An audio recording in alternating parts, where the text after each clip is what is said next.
Non, le micro est orienté par là, ça devrait aller. Bon, on y va? Ouais. Bon. Maurice Signolet, bonjour. Bonjour. Merci d'avoir accepté cette invitation pour Place d'Armes, Île-de-France. Votre intervention se fait dans un contexte un petit peu particulier puisque le 30 septembre prochain, vous organisez donc un rassemblement Place de la République en réaction à l'événement qui va avoir lieu malheureusement ce week-end et qui est lui organisé par contre par la France Insoumise et qui est un rassemblement contre les violences policières. Avant d'aborder ce sujet, très rapidement en deux mots, donc votre parcours, vous avez 40 ans dans l'institution policière, donc 20 ans comme inspecteur de police, inspecteur principal, inspecteur divisionnaire, exclusivement en police judiciaire. On aura l'occasion justement de revenir tout à l'heure sur un petit peu toute cette terminologie, c'est quoi la police judiciaire, c'est quoi cette fameuse réforme d'ailleurs qui est très récente et qui est parue. Brigade territoriale, puis brigade de criminels locale des Orfèvres, brigade des stupéfiants. Et puis ensuite 20 ans comme commissaire de police, commissaire principal et commissaire divisionnaire en sécurité publique. Donc vous êtes intervenu à Louviers, Persan-Beaumont dans le 95, Aubervilliers, donc là plutôt la région parisienne, et de nouveau en police judiciaire à la division nationale antiterroriste au ministère de l'Intérieur, puis à l'Office central de répression du trafic des biens culturels. Donc vous avez un parcours plutôt bien chargé, avec une expérience très très riche sur laquelle vous allez pouvoir revenir pour nous. Vous êtes marié depuis 50 ans. Oui. Félicitations. Oui. Quel exploit. Quel exploit. Oui, par les temps qui courent, c'est rare. Père de 3 enfants et grand-père de 6 petits-enfants. Voilà pour la bio, je pense que pour le coup je n'ai rien oublié. Si on revient justement très très brièvement sur votre parcours,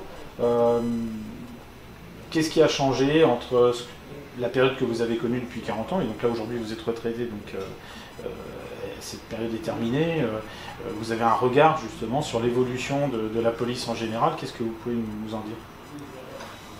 Je pourrais vous dire que c'est une catastrophe, hein, ça résumerait assez bien ce que j'ai vécu. Comment vous dire, moi je suis rentré dans la police par romantisme. Au milieu des années 70, à l'époque la société était apaisée, la délinquance était marginale, et donc j'étais inspiré peut-être par des films ou par la littérature, mais donc j'étais rentré dans la police dans cet esprit-là, un peu parce que je pensais que mon quotidien allait être l'extraordinaire des autres, c'est-à-dire que je pensais que le fait divers pouvait révéler quand même une certaine profondeur. Et donc, je vous dis, c'est par romantisme que j'étais rentré dans la police. C'était donc au milieu des années 70. Au terme de 40 années, quand je suis parti en retraite en 2014, le constat était édifiant. C'est-à-dire que d'une forme de marginalité, la délinquance est devenue un phénomène social. C'est-à-dire qu'il y a eu un tel envahissement de la délinquance qu'aujourd'hui c'est une donnée sociologique, c'est une donnée que nos compatriotes peuvent voir tous les jours, hein, leur quotidien devient ce qu'était mon extraordinaire il y a 40 ans.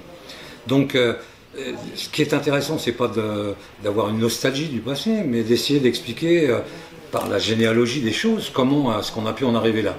Alors ça peut s'expliquer par divers facteurs. En tout état de cause, ce qu'il faut savoir, c'est que la police, c'est un curseur d'appréciation de la société. Vous savez, je crois que c'est Albert Camus qui, dans Les Justes, disait le policier est au centre des choses. Il faisait parler le général Skouratov. Effectivement, le policier est vraiment au centre de la société, parce qu'il côtoie le quotidien, la normalité, et la lie et la fange en même temps. Donc c'est un curseur d'appréciation, une donnée sociologique en fin de compte, auquel il faut se référer. Et là, on peut s'apercevoir, en l'espace de 40 ans, du glissement au fur et à mesure de ce curseur pour aller vers de plus en plus de violence, de plus en plus de délinquance. C'est le constat que j'ai fait au bout de 40 ans. Alors, se réfugier dans l'instalgie, non, ça n'a pas de sens. C'est bien pour ça qu'à la retraite, avec un certain nombre de collègues, on a dit ce qu'on voudrait faire, c'est transmettre notre savoir, transmettre notre expérience, pour justement permettre aux décideurs d'aujourd'hui de se référer à ce qui était auparavant, les bonnes recettes, pourquoi on en est arrivé là, comment on en est arrivé là, pour prendre aujourd'hui les bonnes recettes pour partir justement vers le lointain. Chose qu'on a l'impression que c'est pas du tout ce qui se passe. La meilleure preuve, c'est que vous avez dit qu'on faisait une manifestation, un rassemblement en réaction à à la manifestation de samedi prochain, qui est une véritable vocifération qui n'a pas de sens, quoi, hein. Dire aujourd'hui la police tue, d'ailleurs associer violence policière et racisme, c'est faire un raccourci quand même extraordinaire, c'est jeter l'opprobre. Mais ça m'étonne pas de la NUPES, hein, puisque ils sont les héritiers de Mirabeau, de Robespierre. Vous savez que c'est Robespierre qui parlait de l'opprobre, cette détestation de tout un peuple. En fin de compte, ils veulent en arriver à ça, quoi. C'est-à-dire arriver à ce qu'on déteste toute une partie de la société, qu'est la police, la gendarmerie, en fin de compte, tout ce qui représente l'autorité. Voilà. Alors, dire la police tue aujourd'hui, ou les violences policières, c'est jeter, je vous dis, l'opprobre et stigmatiser 140 000 policiers, 100 000 gendarmes, 20 000 policiers municipaux. Enfin, c'est absolument invraisemblable. Et c'est surtout totalement méconnaître la mission policière du quotidien. Moi, je la connais. Je peux vous dire qu'on est confronté à la misère, au désespoir, à la désespérance des victimes, également à la désespérance de beaucoup d'auteurs. Donc notre quotidien, pour être policier aujourd'hui, il faut être blindé, vraiment intellectuellement, physiquement, puisque tout converge vers vous. Ouais. Et donc on a trouvé que c'était d'une malhonnêteté rare, hein, et surtout d'une stupidité invraisemblable que de proférer de telles vociférations, des espèces d'éructations, etc., qui ne montrent aucune réflexion, quoi, hein, ça ne repose sur aucune réflexion. Ce qui nous étonne, si vous voulez, ce qui nous étonne, c'est qu'au lieu de s'intéresser aux malades, on s'intéresse aux praticiens. C'est un peu comme si, lorsque vous recevez une analyse de sang qui est un peu catastrophique, vous alliez casser la figure au laboratoire en disant qu'est-ce que c'est que cette histoire, mes globules rouges ont augmenté, mes gamma GT ont augmenté, c'est pas normal. Le policier, c'est exactement ça. Le policier, c'est quelqu'un qui vous dit voilà, votre prise de sang est pas bonne, quoi. C'est pas bon du tout. Faut arrêter de fumer, faut arrêter de boire, faire un peu de sport. Ben, nous, c'est exactement pareil. On dit, attendez, dans les banlieues, c'est plus vivable, on ne peut plus vivre. La délinquance est devenue trop omniprésente, trop envahissante, on est submergé par la délinquance, il faut absolument appliquer une certaine thérapie. La thérapie, on va vous dire comment on fera, on va vous dire vers quoi il faut aller pour justement faire ce fameux vivre ensemble qui est sans arrêt invoqué, alors que le vivre ensemble, justement, suppose un panel de convenances, hein, pour qu'on puisse justement vivre ensemble. Et bien nous, on est là pour vous dire, là, ça a été trop loin, il faut faire quelque chose. Et nous jeter la pierre en disant c'est nous qui sommes des mauvais, enfin c'est la police qui est mauvaise, c'est la police qui est violente, c'est quand même avoir un manque de lucidité dans l'analyse qui est absolument effarant. Voilà donc pourquoi on a décidé en réaction de dire mais il serait temps que le peuple des gens ordinaires se réveille un petit peu, hein. Moi je crois beaucoup au peuple providentiel. Vous voyez, moi je suis pas marxiste, mais je suis plutôt proudhonien. Je crois aux valeurs des petits. Vous voyez, je crois aux valeurs des gens ordinaires qui en fin de compte ne disent rien, sont des besogneux, c'est leur noblesse. Hein. La noblesse des petits, elle se gagne par le sang, par la sueur, par le travail, etc. Et on a envie de leur dire, venez dire que vous n'êtes pas d'accord, quoi, que c'est plus possible. À cet égard, je vais vous signaler qu'au-delà de Paris, le même jour, ça sera Marseille, La Roche-sur-Yon, Metz. On est en train d'essaimer un petit peu pour que justement les gens, je veux pas dire singer les gilets jaunes, hein, c'est surtout pas, mais faire en sorte que la province également se réveille, puisque c'est je vais peut-être vous surprendre, hein, mais je trouve que le mouvement des Gilets jaunes était l'un des derniers soubresauts de bon sens qu'il y avait. Hein. Malheureusement, justement, le piège, ça a été de venir à Paris, où ils sont tombés dans une espèce de nasse, et ça a été avec l'aide des Black Blocs, hein, c'était vraiment, ça a tué ce mouvement qui, à mon sens, avait vraiment un véritable sens au départ. Vous parliez tout à l'heure de changement sociétal au cours de ces 50 dernières années. Est-ce qu'il n'y a pas eu aussi, et donc remise en cause, rejet de l'autorité, notamment par les jeunes, pas forcément de banlieue, mais il y a cette concomitance. Est-ce qu'il n'y a pas aussi un problème dans la perception de l'échelle des sanctions? C'est-à-dire quand même que depuis 81 en définitive, les sanctions sont soit pas appliquées, soit elles ne sont pas comprises. Et par contre-coup, ça pose le problème de l'efficacité du rôle de la police aujourd'hui sur le terrain. Là encore, il faut revenir à la généalogie des choses. Ça serait trop facile de notre part, et d'ailleurs c'est un peu ce qu'on essaie de nous faire croire, de faire porter le chapeau à la justice. La justice, comme disait Montesquieu, c'est la bouche de la loi. C'est une autorité, non pas un pouvoir, et elle n'est là que pour appliquer la loi. Et en fin de compte, alors toujours pareil, hein, moi je crois beaucoup à la recherche de la généalogie des choses. Pourquoi on en est arrivé là? Ça remonte en fin de compte très très loin, ce défi à l'autorité. On peut penser qu'au tout début du XXe siècle, moi je vais vous citer cet exemple de Sigmund Freud, le père de la psychanalyse, qui va faire sa première conférence à New York, et il est accompagné de son disciple là, je crois que c'est Jung ou Adler, je ne sais plus, et ils arrivent dans le port de New York, et Jung dit à Freud: c'est extraordinaire, c'est fabuleux ce que vous faites, enfin on va pouvoir apporter la bonne parole au peuple américain. Et Freud lui répond: les pauvres, ils ne se rendent pas compte que je leur apporte la peste. Alors je vais vous dire, ça remonte à loin, mais si concomitamment vous juxtaposez cette reconnaissance des pulsions que la psychanalyse a amenée à la dérive philosophique portée par Breton avec l'existentialisme, hein, qui prônait la liberté à tout crin, la liberté absolue, l'homme n'a pas de contrainte, n'a pas de morale, n'a pas de religion, il n'est que pulsion, ça vous a donné petit à petit Kierkegaard, puis plus tard Jean-Paul Sartre et Simone de Beauvoir, etc., etc.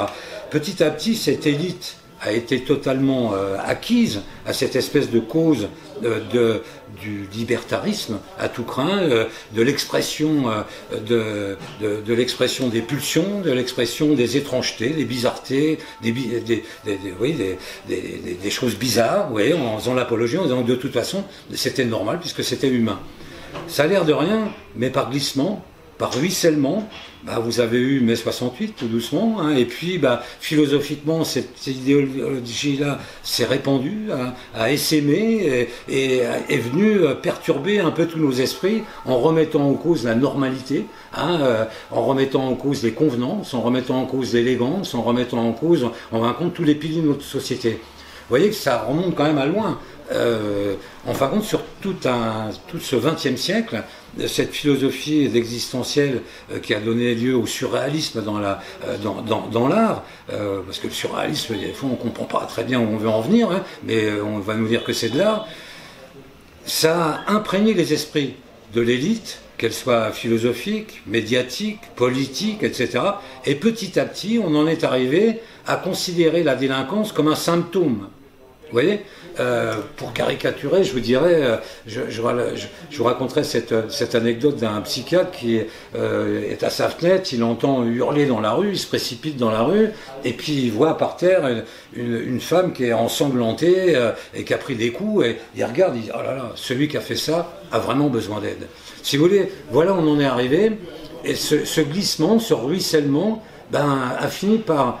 je voulais dire gangréner un peu nos élites, qui soient politiques. D'ailleurs, on peut dire qu'il y a une collusion manifeste, hein, entre le médiatique et le politique, hein.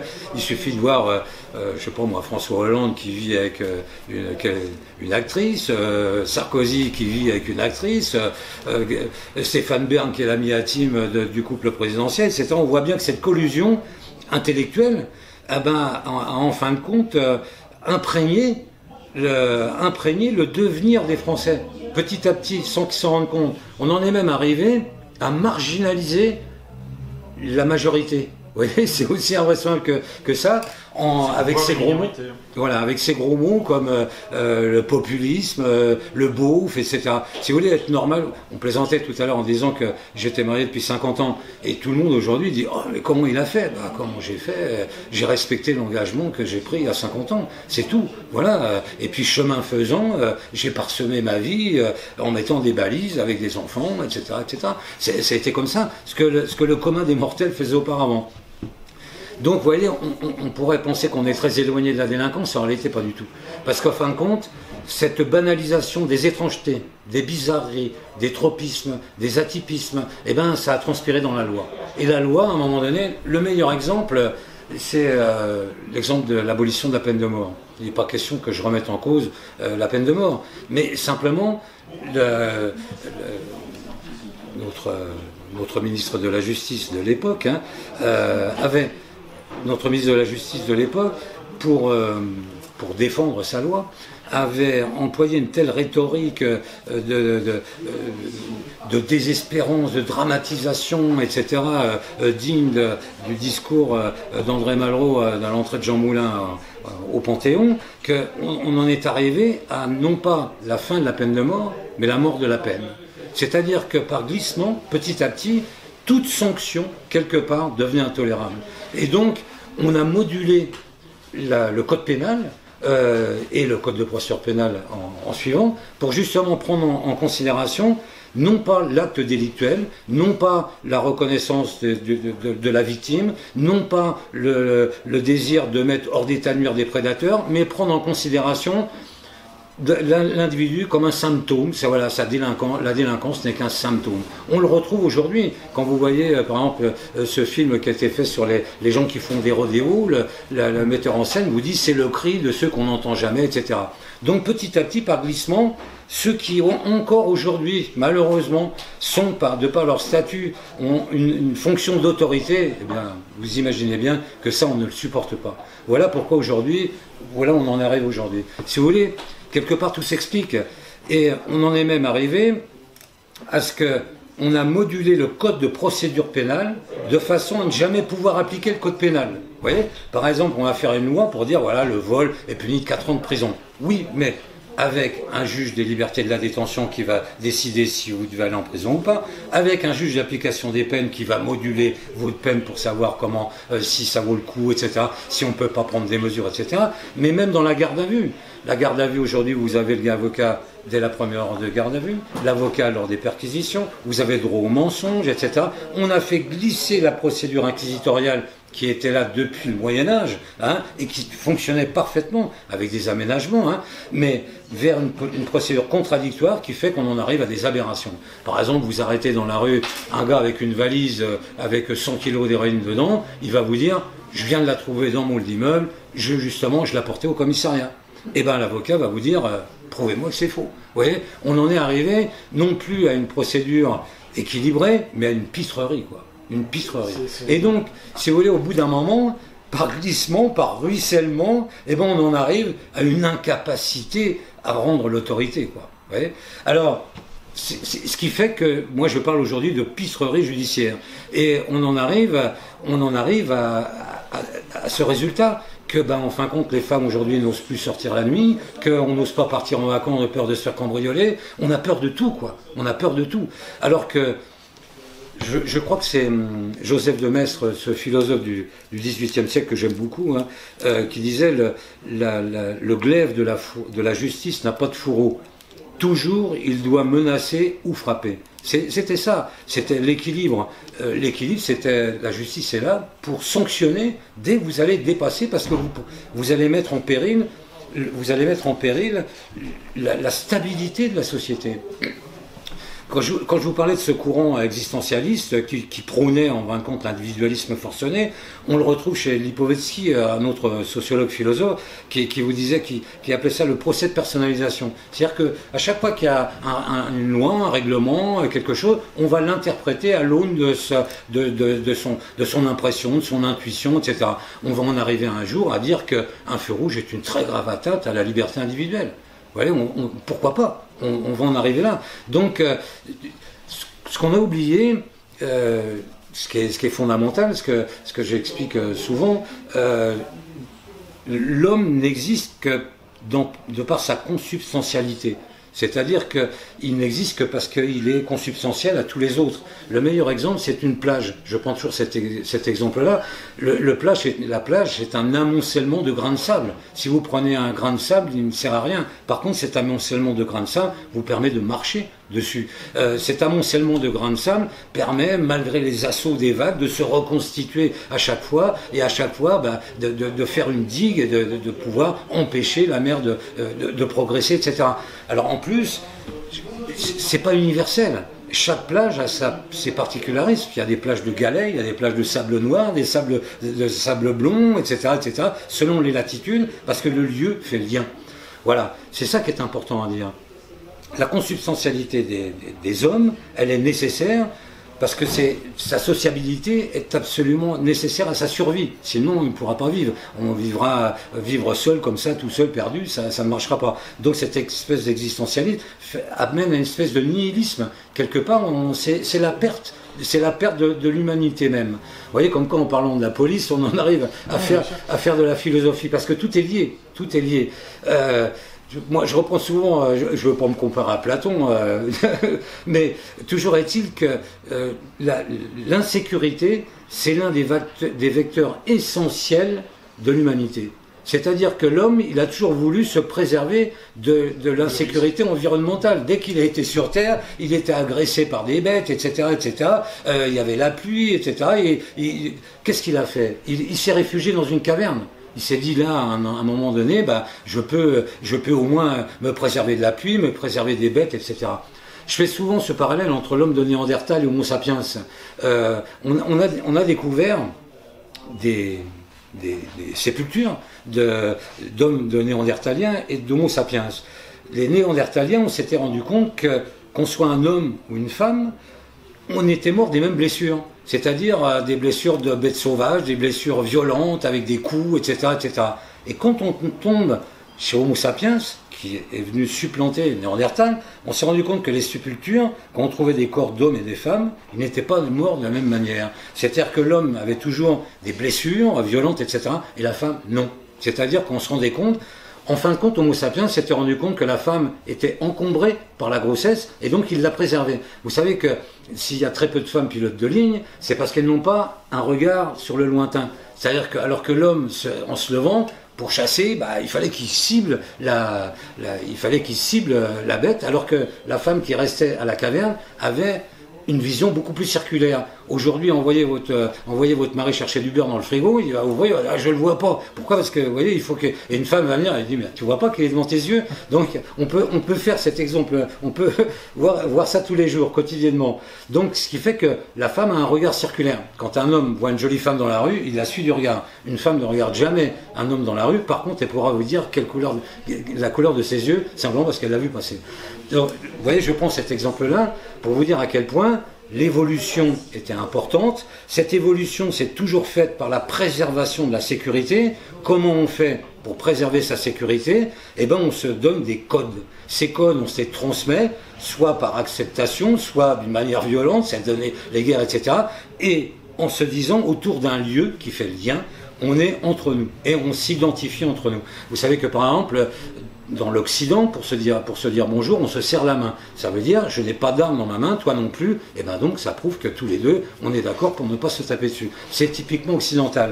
On s'est formaté comme ça, des codes qui sont nécessaires à nous reconnaître entre nous et à ne pas avoir peur. Donc tout ça c'est absolument obligatoire. Vous voyez, je parlais de cette progressivité entre...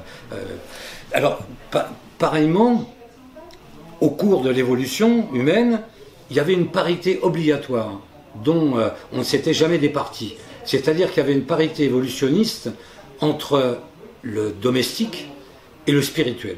À chaque fois qu'on avançait, on disait, bon, j'invente la roue, j'invente l'arrière, j'invente, vous voyez, même l'ascenseur, mais je m'interroge, d'où vient, où vais-je, qui suis-je, pourquoi je suis là, etc. On voit apparaître le monothéisme, on voit apparaître le polythéisme, on voit apparaître ensuite le chamanisme, le monothéisme, etc. Mais à chaque fois des interrogations existentielles. C'est ce que Chateaubriand appelait le génie du christianisme, mais c'est que René Girard, je crois, l'un des derniers philosophes que l'on ait, qui a vécu d'ailleurs, parlait de la disparition du sacré. depuis justement ce courant existentialiste, on a abandonné le sacré, on a abandonné les questions existentielles, et donc il y a un déséquilibre évolutionniste très fort. On croit aux vertus du matériel, on croit aux vertus du progrès technique, etc. Et on oublie complètement la spiritualité, etc. Ce qui faisait, en fin de compte, ce que certains appellent une âme dans les religions, ce que moi je préfère appeler l'élégance. En fin de compte, il y avait une certaine élégance entre le matériel, le domestique, et puis l'intellect, les questions existentielles, etc. Ça a l'air de rien, mais la France était championne de l'élégance. On avait même réussi, regardez, à transformer l'alimentation en art gastronomique. Regardez nos pâtisseries, c'est absolument extraordinaire. Les relations hommes-femmes, on avait inventé l'amour courtois, on avait inventé la séduction, on avait inventé l'art de séduire, etc. Tout ça était notre richesse exceptionnelle au monde, exceptionnelle. Donc, c'est pour ça que je vous dis que le lieu fait lien. Et je vais en revenir à vous dire que cet hexagone là qu'on avait façonné avec le temps, avec beaucoup de mal, parce qu'il y avait les gens qui parlaient le patois, etc. Bon, on leur a appris à parler le français, etc. pour se reconnaître entre nous. Hein. Ben, on avait réussi à créer un espèce de paradis sur Terre, quelque part, hein, parce que c'était, gastronomiquement, c'était extraordinaire, au niveau de la courtoisie, de la politesse, de l'élégance, à tous égards, même l'élégance intellectuelle, bah, c'était quelque part un paradis, et tout ça est aujourd'hui en train de se déliter. Se déliter au nom d'un espèce de mondialisme, hein, dont dans le premier pas est l'Europe, hein, on croit à la dilution, on croit à l'espace plutôt qu'au territoire, on croit à la population plutôt qu'à un peuple, et donc tout ça finit par se déliter. Alors vous allez dire, le commissaire Signolet, il est très loin des préoccupations policières, pas tant que ça, si vous voulez, pas tant que ça. Et c'est pour ça que quand j'entends la police tue, j'ai envie de dire, mais vous pouvez pas, c'est pas possible, vous avez fait un peu d'études, réfléchissez un seul instant, prenez un tout petit peu de recul, et puis essayez de tirer quelque chose d'intelligent de tout ça, quoi. Donc si vous voulez, je sais pas combien on va être, si on va être nombreux ou quoi, mais à un moment donné, on s'est dit, on va lever le doigt, parce que moi j'ai 70 ans, 71 bientôt, je dis, j'ai 6 petits-enfants, comme vous l'avez dit, j'ai pas envie d'expliquer à mes petits-enfants que j'étais pas un assassin, quoi. Qu'au contraire, j'ai voué ma vie aux autres. J'ai passé, vous savez, je suis parti en retraite un 1er janvier, j'ai passé ma nuit du 31 janvier dehors à des émeutes. Et même mon directeur m'a dit, faut pas que tu sois blessé parce qu'on sera emmerdé, à partir de minuit, t'es plus policier. Eh ouais, mais j'étais encore là, quoi. Donc, j'ai envie de dire, on s'est sacrifié, on a beaucoup donné. Vous nous insultez, vous nous crachez dessus, mais alors que vous devriez dire, mais quel courage, quoi. Quel courage dans ce merdier, dans cette pétaudière, vous continuez quand même. Moi, si vous voulez, je suis un patron. Je crois, je suis désespéré de voir que les gardiens de la paix de base en prennent plein la gueule aujourd'hui. Parce que c'est eux qui prennent, C'est pas les commissaires divisionnaires qui discutent avec le député, le maire, etc.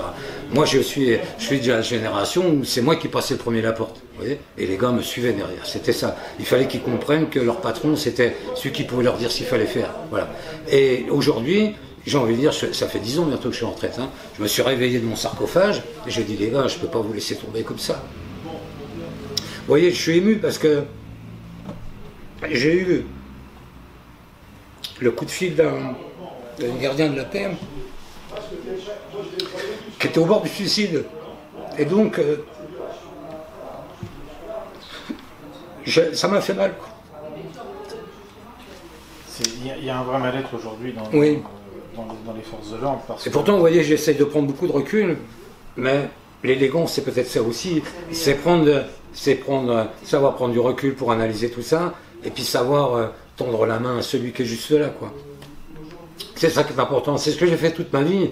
Vous savez, le policier, c'est celui qui va sonner à 2h du matin dans une famille pour dire que leur enfant est mort dans un accident de voiture. C'est celui qui entre faire des constatations sur un drame, qui voit une grand-mère qui a été assassinée et étranglée. C'est ça aussi notre quotidien. on a toujours tendance à vouloir mettre en avant le raid, la BRI, etc. Non, il faut parler du gardien de la paix, police secours, qui est en brigade de roulement. C'est lui qui vit tout ça tous les jours. Vous savez, le raid, quand il intervient, il y a du matériel et tout ça. Mais le gardien de la paix, à 2 ou à 3, quand ils interviennent sur des violences conjugales avec un gars qui est bourré, qui a un grand couteau, il faut qu'en l'espace de quelques secondes, il réagisse, il trouve la bonne solution, etc. C'est vers eux, moi, que je me tourne maintenant, en leur disant, on va pas vous laisser tomber, quoi. C'est pas possible. Justement, tout ce que vous venez de décrire, j'ai l'impression qu'en fait on a basculé, ça s'est fait certainement progressivement avec des à-coups, mais on est tombé dans une société individualiste en fin de compte. Est-ce que oui. on n'a pas trop mis sur un piédestal cet individu au détriment de cette collectivité, du bien commun? On a oublié cette consubstantialité qui est l'essence même de l'homme. On l'a complètement oublié. Alors la jouissance des uns, des autres, oui, mais l'autre est important, l'autre. Il y avait des horaires invraisemblables. Hein. Moi, ma femme s'est immédiatement arrêtée de travailler. C'était impossible de concilier une vie de famille et une vie professionnelle comme la mienne. Donc, on a fait des sacrifices, quoi. J'ai à peu près le même niveau de diplôme que Dupond-Moretti, mais enfin, si on compare nos patrimoines, c'est pas du tout le même. Hein. Je viens de finir de payer le crédit de mon pavillon de 90 mètres carrés en banlieue parisienne. Et pourtant, je peux vous dire que j'ai bossé, quoi. J'ai bossé. Donc, dire que c'est de l'égoïsme, c'est même pire que ça, c'est oublier l'essence même de l'humanité, de l'humain. Les policiers, eux, ils sont au service, c'est leur statut, c'est leur obligation de s'occuper de l'autre, systématiquement. Et on vient leur cracher dessus, il y a quelque chose qui ne va pas. Qu'à la limite, la NUPES s'interroge en disant comment se fait-il que un gamin de 17 ans roule dans une voiture volée ou sans permis, etc., qui s'interroge, oui, là on comprendrait, mais qui s'interroge pourquoi le policier intervient pour lui dire qu'il ne sait pas bien de rouler dans une voiture volée sans permis, il y a quelque chose que je ne comprends pas. J'ai l'impression que l'énoncé du problème est faussé dès le départ. Vous voyez ? Une personne aujourd'hui qui fait partie donc, des forces de l'ordre, de la police ou de la gendarmerie aussi, ouais. puisqu'ils ont... Gendarmerie, c'est pareil. Ils ont les mêmes la province est touchée de la même manière aujourd'hui. On le voit même, les villes de moyenne importance, de 5, 6, 10 000 habitants, ils vivent la même chose. Ils sont confrontés forcément au même problème, puisque la société a évolué tout à fait. Plus ou moins de la même façon en province et à Paris. Mais qu'est-ce qui se dit le matin en se levant? Il se dit bien évidemment qu'il va pas trucider quelqu'un, c'est pas ça l'histoire. Il se lève, il est quand même au service du bien commun, il est au service des autres. Son engagement, il est forcément sincère. Donc comment aujourd'hui des hommes politiques qui sont censés aussi après tout montrer l'exemple vis-à-vis de la société, comment ces personnes-là peuvent-ils remettre en cause cette probité et dénoncer uniquement cet aspect des violences policières, d'ailleurs sur lesquelles on pourrait peut-être revenir, puisque pour des violences policières il y en a certainement toujours eu, mais pas dans la proportion en tout cas qu'ils veulent bien nous dire, et surtout pas sous cet aspect, j'allais dire, volontaire, c'est-à-dire que... C'est ça, c'est-à-dire qu'à partir du moment où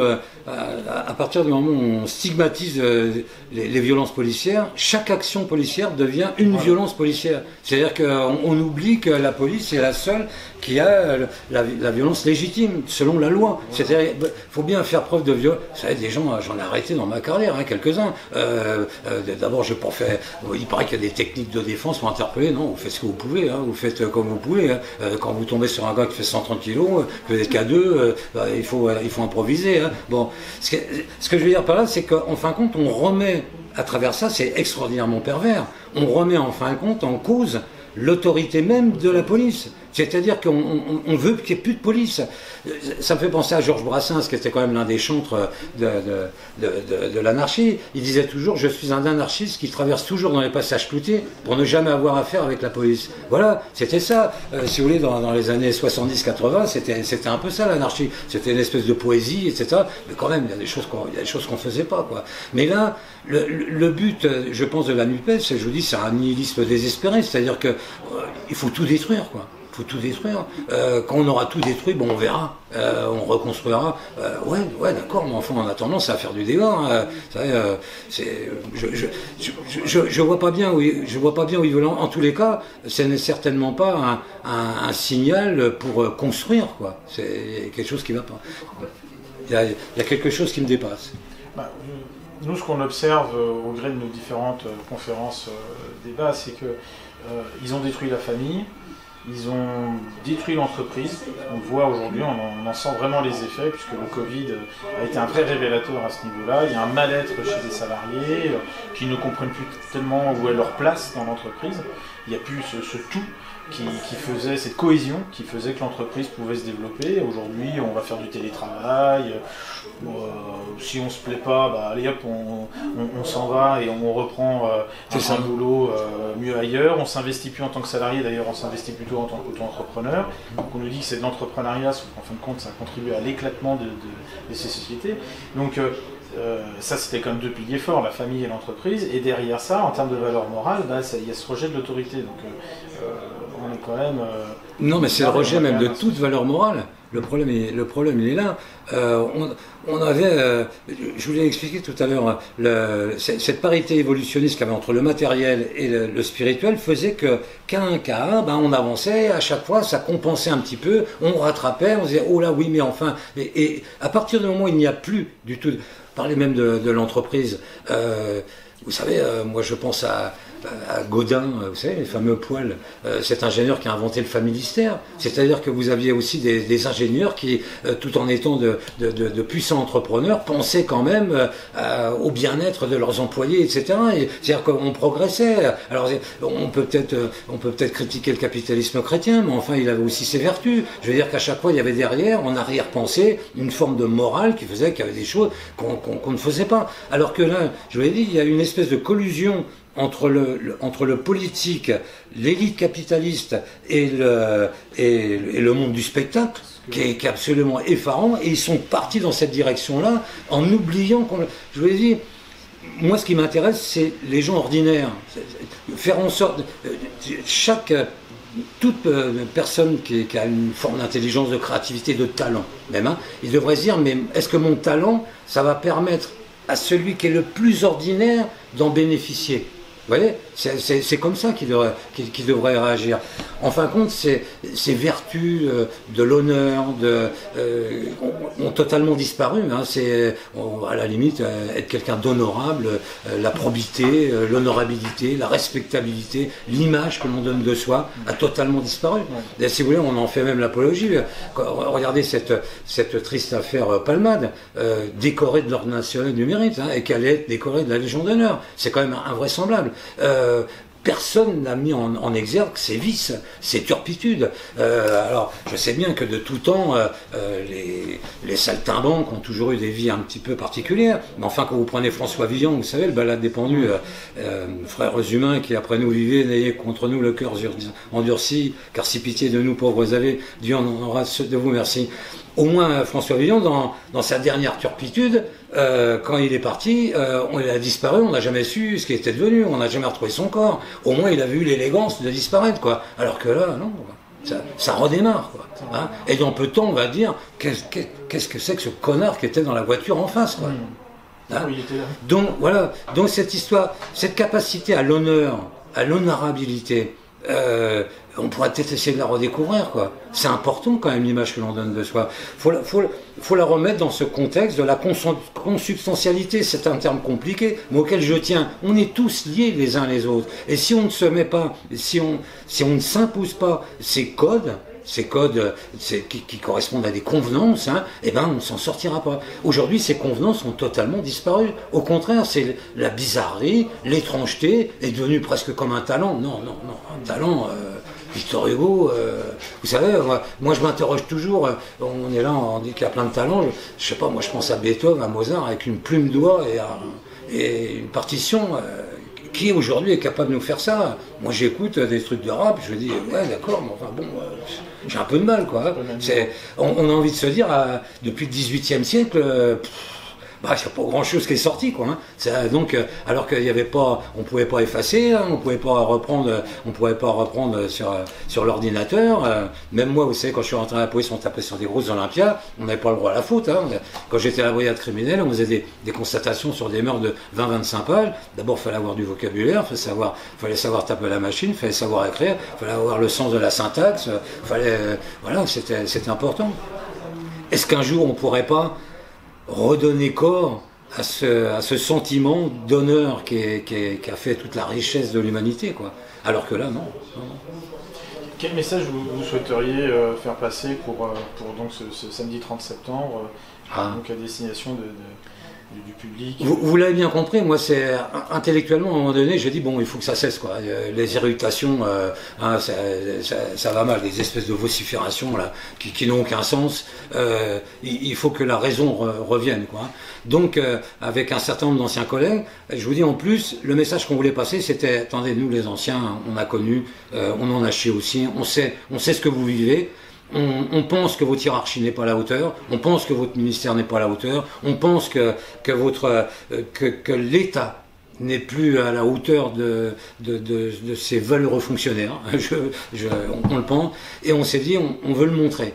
Et je ne sais pas si vous avez vu, mais le collectif qu'on a créé, c'est le collectif de soutien aux forces de l'ordre et aux victimes également, parce que tout est lié, enfin, compte là-dedans. On veut, vous savez, je vois le ministre de la Justice aujourd'hui, quand il était encore avocat, il parlait de la morgue des juges, il dénonçait, il disait il n'y a pas d'équidistance entre l'auteur et la victime. Ben, encore heureux, quoi. On a envie de dire encore heureux, parce qu'on en revient à ce que je vous ai dit tout à l'heure, l'auteur, ben, en fin de compte, c'est un symptôme ce qu'il a fait, c'est pas grave, quoi. Non, il faut que on revienne à cette notion d'exemplarité de l'expiation de la faute, quoi. Sinon on s'en sortira pas. On ne s'en sortira pas. Le problème, c'est il faut pas aménager les prisons. Il faut faire en sorte que les gens n'aient jamais envie d'aller en prison. Comme je vous l'ai dit tout à l'heure, hein, le glaive de la justice n'a pas de fourreau. Hein, toujours, il doit menacer et frapper. Tant qu'on ne reviendra pas à la peur de la sanction, on ne s'en sortira pas. On ne s'en sortira pas. Donc le message, c'est, alors je vous ai dit, hein, Paris, Marseille, La Roche-sur-Yon, Metz, Limoges. Au début, on pensait à un petit rassemblement, on s'aperçoit qu'en fin de compte, il y a des volontés qui émergent d'un peu partout. On est même un peu surpris de l'élan que ça donne. Il y a les femmes des forces de l'ordre en colère qui sont venues se lier à nous. Jean Messia nous a donné un coup de main parce que pour la logistique, on savait pas trop comment faire. Mais mine de rien, ça y est, on a créé un site et on est parti. On pense transformer ce collectif en association après pour dire allez, quoi, faut dire qu'on existe, et on aimerait bien que la population vienne en disant non, les policiers c'est pas des assassins, quoi. C'est pas. J'ai vu Edwy Plenel s'est fait prendre en photo avec un t-shirt urgence, la police assassine. Je vous dis, j'ai 6 petits enfants, j'ai pas envie qu'ils me disent grand-père ça va pas, quoi. Faut que ça cesse, quoi. Faut que ça cesse. Il y a 140 000 policiers, ils ne se lèvent pas tous les matins en disant qui je vais tuer aujourd'hui. C'est pas leur faute s'il y a de la délinquance, il faut intervenir, si c'est de plus en plus difficile, si c'est de plus en plus violent. Je reviens encore à la procédure pénale. Là aussi, le politique a une part de responsabilité énorme. Vous savez, la justice dans les années 80, avec l'aide de la police judiciaire d'ailleurs, s'est intéressée aux politiques. On a commencé à se dire, il y a des malversations dans les partis politiques, il y a de l'argent qui disparaît, etc.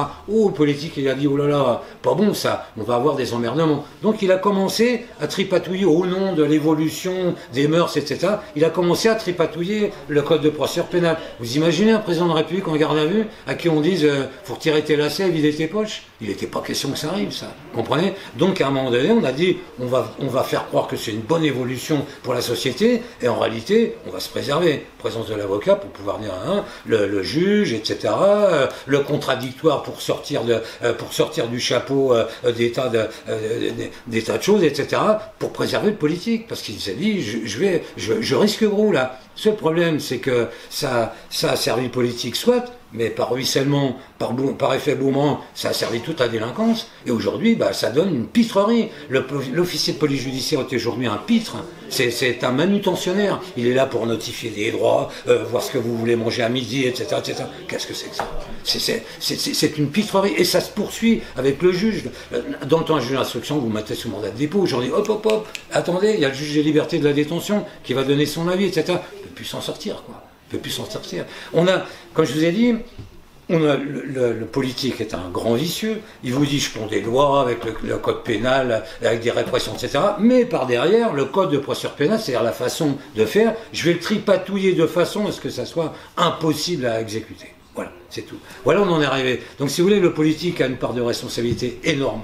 Il serait grand temps que des politiques empreint d'une honnêteté viscérale arrive. C'est ça. Vous savez, des gens simples, mais honnêtes, avec une honnêteté viscérale, que ça leur colle à la peau, quoi. Et qu'à un moment donné, ils se disent, oui, quoi, il y a des choses qu'il ne faut pas faire, quoi. Faut penser au lointain, tout le temps penser au lointain. C'est quand même invraisemblable de penser que c'est un homme de 70 ans qui vient vous dire, faut penser au lointain, quoi. Hein, vous savez, je crois que c'est Walter Benjamin, ce philosophe allemand qui a préféré se suicider à Portbou plutôt que d'être donné aux Allemands, donné aux Alliés, il s'est suicidé. Il disait, chaque époque rêve la suivante. Il faut l'accompagner pour que ça ne se transforme pas en cauchemar. Voilà pourquoi il y a des gens de 70 ans qui disent, attendez, on va vous expliquer parce que ça ne va pas aller du tout. Pareil, Jean Cocteau, pareil, vous disait, le progrès peut être le développement d'une erreur. On est en plein dedans, là. On le voit, l'erreur. Hein, il disait, on croit s'élever, on ne fait que sombrer. Et c'est là, je reviens encore, je vais peut-être citer Platon encore. Hein, Platon faisait dire à Socrate dans son ouvrage Le Ménon, apprendre c'est se ressouvenir de ce qu'on oubliait. Et bien nous, les vieux, on va venir en vous disant, vous avez oublié qu'il y a certaines choses qu'il faut respecter, sinon ça ne marchera pas. Vous allez droit dans le mur. Voilà. C'est bien d'ailleurs un des problèmes, je trouve. Alors ça, c'est une réflexion personnelle, mais je pense que c'est un des problèmes aujourd'hui de nos gouvernants, c'est qu'ils sont beaucoup trop jeunes. Mais ils ont une attendez, je veux pas être caricatural, mais enfin, quand vous mettez un homme ministre de l'Éducation nationale qui sait même pas ce que c'est qu'aller chercher un môme à l'école, qu'est-ce que vous voulez qu'ils disent? Mais il faut savoir ce que c'est que de récupérer un môme à l'école et faire ses devoirs, être réveillé la nuit parce qu'il a fait un cauchemar, etc. Là, vous pouvez dire, je sais à peu près ce que c'est, quoi. Voilà. Mais partant de là, c'est pas possible. Vous savez, bon, je ne vais pas dire le président Macron, mais enfin, c'est pareil. On va dire, qu'est-ce qu'il connaît à la vie, quoi. Vous savez, c'est pareil. Jean Zay, je pense, l'un des plus grands ministres de l'Éducation nationale qu'on ait eu, qui a été fusillé par des miliciens à la fin de la guerre. À la fin de la guerre, c'était un ministre de l'Éducation nationale extraordinaire. Il disait, il faut se méfier de ne pas substituer à l'élitisme de la naissance l'élitisme du savoir. Aujourd'hui, vous avez le cumul des deux. On a le cumul des deux. Regardez-les tous. Regardez. Alors, c'est l'école chez les curés, il n'y a pas de problème. La grande bourgeoisie, on est premier de la classe. Oui, et alors? Moi, je préfère un gars qui s'est bagarré à la récré, quoi, parce qu'au moins, il connaît un peu la vie, quoi. Là, ils sont dans un espèce de monde. Vous venez leur parler de choses, mais dont ils n'ont pas l'appréhension. J'ai rencontré quelques préfets comme ça, des gens qui avaient fait l'ENA. C'était du style, je sais pas moi. Vous me faites une page, mais en une page, hein, vous me faites une note en une page que je comprenne, mais à la limite, je suis sûr que Macron, je sais pas moi, l'amour filial, faites-moi une note d'une page, pas deux pages, parce que je tourne pas la page, et comme ça je saurais. Voilà, on en est arrivé. Non, si vous n'avez pas de vécu, si vous n'avez pas ce que c'est, non, c'est pas possible. Moi, je roule en diesel, j'ai une voiture qui a 180 000 km, je vous ai dit, je viens de finir de payer ma petite maison, je sais ce que c'est. Je sais de quoi je parle. Et quant à la police, oui, 40 ans, oui. Il faut écouter les hommes de Et vous savez, j'ai peut-être dû voir 500, 600 cadavres dans ma vie, et les pires, dans les conditions les pires. Des gens qui sont accrochés à moi, parce qu'ils étaient dans la peine, parce que leur enfant était mort, etc. Je ressens encore leurs ongles dans ma chair. Eux, ils ne se souviennent pas de moi. Moi, je me souviens d'eux. Donc, je sais de quoi je parle. Et donc tout ça me désespère un peu. Bon, oui, en tout cas, je suis désolé, je suis plein d'émotions. Ça se comprend tout à fait. Vous pouvez compter en tout cas sur le soutien de Place d'Armes. Oui, on a été ravis de voir que j'ai eu la chance d'avoir le général Picmal au téléphone, etc. J'ai vu également le président des hommes. Qu'est-ce qu'ils défendent la même chose que nous, hein? Vous défendez la même chose que nous. On croit exactement la même chose. On est un peu désespéré parce qu'on sent qu'on va partir. Et puis qu'est-ce qu'on va laisser? On avait vous savez, un président, quelqu'un qui se présente aux élections présidentielles, il devrait faire 2 visites à une maternité pour se dire les enfants qui naissent, qu'est-ce que je vais leur proposer, et un cimetière. Qu'est-ce qu'ils m'ont laissé? Moi, j'adore les cimetières. Vous savez, j'arrive, je vois 1854, 1900, je me dis putain, il il a connu le début de l'aviation, les premiers trains, il a vu Napoléon III, etc. Même, ouais, ma grand-mère est née en 1894, elle a vu arriver l'électricité.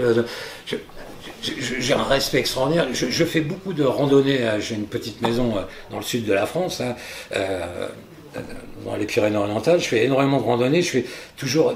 Il y a des murets qui ont été faits il y a 200-300 ans qui tiennent encore debout. Ouais. Et j'ai vu cet été là, pour essayer de récupérer. La terre est tellement pauvre qu'ils essayaient de récupérer le moindre espace de terre pour cultiver un petit peu. Et donc vous voyez des murets qui tiennent depuis 200-300 ans. Et puis vous allez à un rond-point, ils ont voulu faire à peu près le même rond-point avec un muret, il est déjà par terre. Parce que ils savent pas comment faire, quoi. Alors que dans le temps, voilà, ça tenait. Moi je suis extraordinaire. Je suis abasourdi par le patrimoine que nous ont laissé nos anciens. Alors le patrimoine culturel, architectural, intellectuel, gastronomique, même au niveau de la séduction. C'est quelque chose je trouve ça passionnant, moi, les Guitry, je trouve ça extraordinaire. On avait une chance inouïe par rapport à tous les autres, c'est que depuis l'amour courtois, l'homme et la femme s'entendent bien en France. Aussi, alors c'est bien, Sandrine Rousseau va vous dire qu'il faut nous déconstruire, mais non, on s'entendait bien. Pourquoi? Parce qu'on était complémentaires, différents et complémentaires. C'est cette complémentarité-là qui était bien. Aujourd'hui, on se répartissait les tâches. Aujourd'hui, on veut les partager. C'est pas du tout pareil, c'est pas du tout la même chose. Et donc, qui dit partage dit friction, dit difficulté d'appréciation, t'en as fait plus, on en a fait moins, etc. Non, voilà.